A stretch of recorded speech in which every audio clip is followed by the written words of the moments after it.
আমি আগে একটা ভিডিওতে আমি বলেছিলাম যে সিল আমার যেহেতু অরিজিনাল সিল নেই, সেক্ষেত্রে কিন্তু আমি সিল যেভাবে অর্থাৎ লোকাল সিল যেভাবে আমি বসিয়েছি অরিজিনাল সিলের মতো যে থিওরিটা ইউজ করেছি, তো সেই সিলটা আসলে যে জায়গায় আমি বসাচ্ছি এটা আমার নিচের দিকে হচ্ছে পাম্প অর্থাৎ হাইড্রোলিক পাম্প, আর উপর দিকে হচ্ছে গিয়ার ফাংশন।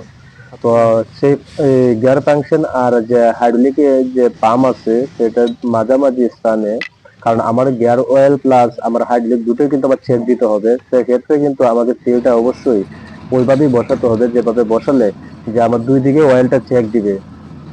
তো বাজারে এখন অরিজিনাল সিল পাওয়া যায় না, সেক্ষেত্রে লোকাল সিলগুলো এভাবে ইউজ করতে হয়। তো এই সিলগুলো ইউজ করতে হলে অবশ্যই আপনাকে মোটামুটি যে কিছু থিওরি আপনি জানতে হবে, কারণ সব সময় কিন্তু আপনি অরিজিনাল সিল পাবেন না, কারণ লোকাল সিল দিয়ে আপনাকে ওইভাবে ইউজ করতে হবে।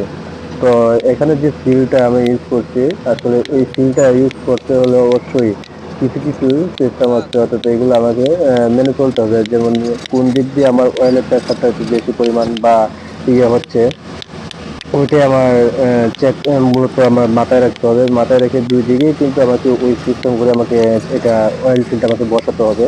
তো আমি ঠিক ওইভাবে বসিয়েছি যেভাবে আমার অর্থাৎ আমি যেভাবে মনে করছি যে আমার এটা এভাবে বসালে হয়তো সবথেকে ভালো। তো আমি ওইভাবে কিন্তু বসিয়েছি।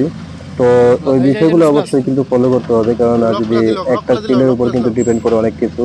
আর যেহেতু আমার যে ভিডিওগুলো আসলে আমি ভিডিওগুলো যতটুকুই আমি আপনাদের কাছে শেয়ার করি, যে আমি চাই যে কিছু কিছু বিষয় বা কিছু কিছু জিনিস আপনাদের মধ্যেও অন্তত, কারণ অনেক সময় দেখা যায় যে অনেকেই আছে অনেক সময় অনেক কিছু মাথায় কাজ করে না, বা সেক্ষেত্রে দেখা যায় যে একটা ফিল আসছে আমার অরিজিনাল ফিল তো এটা এরকম না বা এভাবে হবে না।